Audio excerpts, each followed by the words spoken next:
नमस्कार, मैं अशोक कुमार सिंह अपने यूट्यूब चैनल इन्फोबिया तथा फेसबुक पेज सोशल अशोक के साथ आप सभी का इस वीडियो में बहुत बहुत स्वागत करता हूं। आज के इस वीडियो में हम एक ऐसे मुद्दे पर चर्चा करने वाले हैं जो मुद्दा बिहार की राजनीति के लिए काफ़ी महत्वपूर्ण स्थान रखता है और बिना इस मुद्दे के बिहार की राजनीति चल भी नहीं सकती। इसका जीता जागता उदाहरण आज देखने को मिल रहा है। बिहार की राजनीति पिछले 2 दिनों से गरमाई हुई है क्योंकि आरजेडी के राज्यसभा के सांसद मनोज झा ने संसद में एक कविता पढ़ी। वह कविता ठाकुरों के ऊपर थी और इसी कविता को लेकर आज बिहार में सियासी बवाल मचा हुआ है।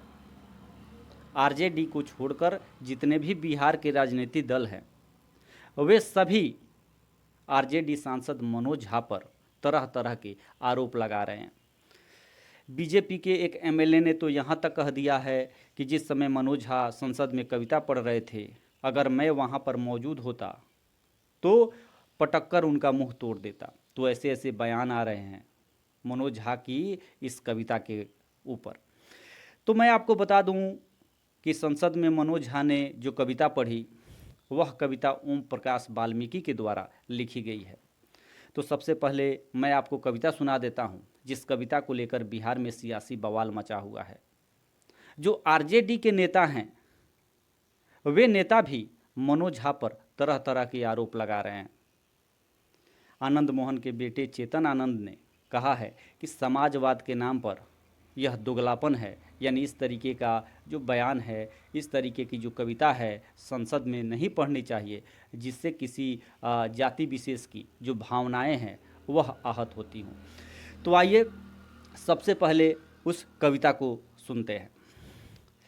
ओम प्रकाश वाल्मीकि ने जो कविता लिखी है वह कविता यह है कि चूल्हा मिट्टी का, मिट्टी तालाब की, तालाब ठाकुर का, भूख रोटी की, रोटी बाजरे की, बाजरा खेत का, खेत ठाकुर का, बैल ठाकुर का, हल ठाकुर का, हल की मूठ पर हथेली अपनी, लेकिन फसल ठाकुर की, कुआं ठाकुर का, कुएं का पानी ठाकुर का, खेत खलिहान ठाकुर के, गली मोहल्ले ठाकुर का, तो फिर अपना क्या, क्या गली, क्या देश, क्या शहर।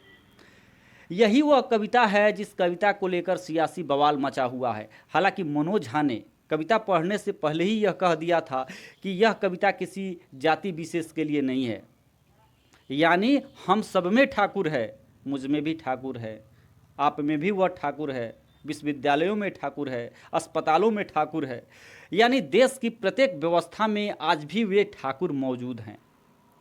लेकिन इस कविता को लेकर जो सियासी दलों के नेता हैं उनका कहना है कि इस कविता से किसी जाति विशेष को टारगेट किया गया है। चेतन आनंद कहते हैं कि मनोज झा ने राजपूत जाति को टारगेट किया है। जब तक मनोज झा आरजेडी में रहेंगे तब तक आरजेडी के लिए जो खतरा है वह उत्पन्न करते रहेंगे।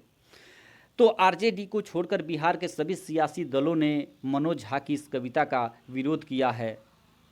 सभी दलों का कहना है कि मनोज झा ने अपनी कविता के जरिए एक खास जाति को टारगेट किया है। मैं आपको बता दूं कि इस बयान पर जदयू और बीजेपी के सुर आपस में मिले हुए हैं।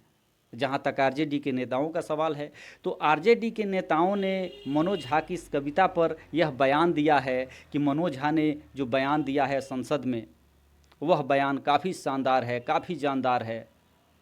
लेकिन जेडीयू के नेताओं ने इस बयान का पुरजोर विरोध किया है।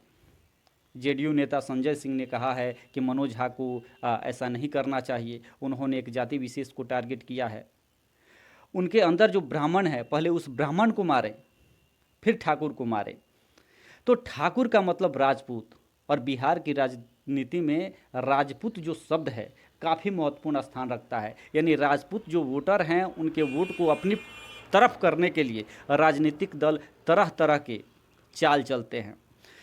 तो अब चुनाव नज़दीक आ गया है, चाहे लोकसभा का चुनाव हो या विधानसभा का चुनाव हो, दोनों चुनावों की एक तरीके से रणभेरी बज चुकी है और अब तो यह होना ही है। यानी जातिवाद की एंट्री बिहार में होनी ही है। और किसी न किसी बहाने जातिवाद को बिहार की राजनीति में लाना ही है। जब तक जातिवाद बिहार की राजनीति में आएगा नहीं, तब तक राजनीतिक दलों को मज़ा नहीं आएगा। सभी राजनीतिक दलों के पास अपनी अपनी जातियां हैं, अपने अपने वोटर हैं और इन्हीं को बचा के रखना है। जब तक जातिगत भावनाओं को नहीं उठाया जाएगा, साथ ही साथ जब तक धार्मिक भावनाओं को नहीं उठाया जाएगा, तब तक जाति विशेष के लोगों को या धर्म विशेष के लोगों को अपने पक्ष में गोलबंद नहीं किया जा सकता। तो शायद यही कारण है कि अब आरजेडी के नेता हों या जदयू के नेता हों या बीजेपी के नेता हों, मनोज झा के इस बयान का भरपूर विरोध कर रहे हैं। आरजेडी के नेता चेतन आनंद ने कहा है कि मनोज झा ने जो ये बयान दिया है, यह बयान राजपूत जाति को टारगेट करने के लिए दिया गया है, यानी राजपूत जाति को नीचा दिखाने के लिए मनोज झा के द्वारा यह कविता पढ़ी गई है। राजनीतिक विशेषज्ञों का मानना है कि इस बयान का बिहार की राजनीति पर बहुत अधिक असर होने वाला है। ऐसा माना जा रहा है कि आरजेडी के पास राजपूतों का अच्छा खासा वोट बैंक है, अच्छे खासे राजपूत जाति के विधायक हैं, और जब ऐसे बयान आते हैं तो निश्चित रूप से राजपूत जाति के जो एमएलए हैं, राजपूत जाति के जो कार्यकर्ता हैं, उनकी भावनाएं आहत होंगी। तो राजनीतिक विशेषज्ञों का ये भी मानना है कि जिस तरीके से बीजेपी और जदयू के जो सुर हैं इस मुद्दे पर एक हुए हैं, तो इससे भी कई प्रकार के मायने निकलकर सामने आ रहे हैं।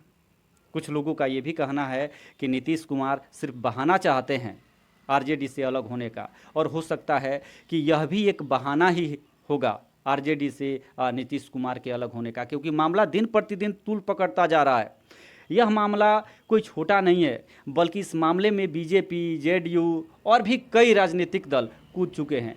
तो मामला जब तूल पकड़ने लगा है, तो शायद इसी मामले को अलग होने का आधार नीतीश सरकार बना सकती है, यानी जेडीयू बना सकती है और बीजेपी के साथ जा सकती है। पिछले जैसे कुछ दिनों से कुछ खटपट दिखाई दे रहा है इंडिया गठबंधन में। जनता दल यूनाइटेड के जो प्रदेश उपाध्यक्ष हैं, उन्होंने कार्यालय के बाहर जो पोस्टर लगाया है, उसमें इंडिया गठबंधन के कोई भी नेता शामिल नहीं है। तो निश्चित रूप से जो इंडिया गठबंधन से दूरी बढ़ती जा रही है नीतीश कुमार की, जदयू की, इसको लेकर यही अनुमान लगाया जा रहा है कि बिहार में नीतीश कुमार कोई न कोई बहाना चाहते हैं आरजेडी से अलग होने के लिए, यानी महागठबंधन से अलग होने के लिए। और हो सकता है कि ये जो मुद्दा है, यह मुद्दा आरजेडी से अलग होने के लिए काफ़ी हो। तो तरह तरह के कयास लगाए जा रहे हैं, अलग अलग अनुमान लगाया जा रहा है राजनीतिक विशेषज्ञों के द्वारा। लेकिन इस बयान पर जो महाभारत शुरू हुई है, वह महाभारत अभी भी थमने का नाम नहीं ले रही है। लगातार नेताओं के बयान आ रहे हैं, चाहे जदयू के राजपूत नेता हों, आरजेडी के राजपूत नेता हों, बीजेपी के राजपूत नेता हों, सभी नेता गोलबंद होकर मनोज झा के इस बयान का पुरजोर विरोध कर रहे हैं। आनंद मोहन ने कहा है कि अगर मैं संसद में मौजूद होता जिस समय मनोज झा ने यह बयान दिया है, तो उनके दांत तोड़ देता। तो निश्चित रूप से आनंद मोहन भी भड़के हुए हैं, उनके बेटे चेतन आनंद भी भड़के हुए हैं। राजनीतिक विशेषज्ञों का ये मानना है कि चेतन आनंद और आनंद मोहन दोनों का जिस तरीके से बयान आ रहा है, इन बयानों को देखकर तो यही लगता है कि इन लोगों के भी मन में कुछ न कुछ जरूर चल रहा है। तो आने वाले समय में क्या कुछ होने वाला है, बिहार की राजनीति में इस बयान का कितना असर पड़ने वाला है, फिलहाल मैं अशोक कुमार सिंह अपने यूट्यूब चैनल इन्फोबिया के साथ आप सभी से विदा लेता हूँ। धन्यवाद।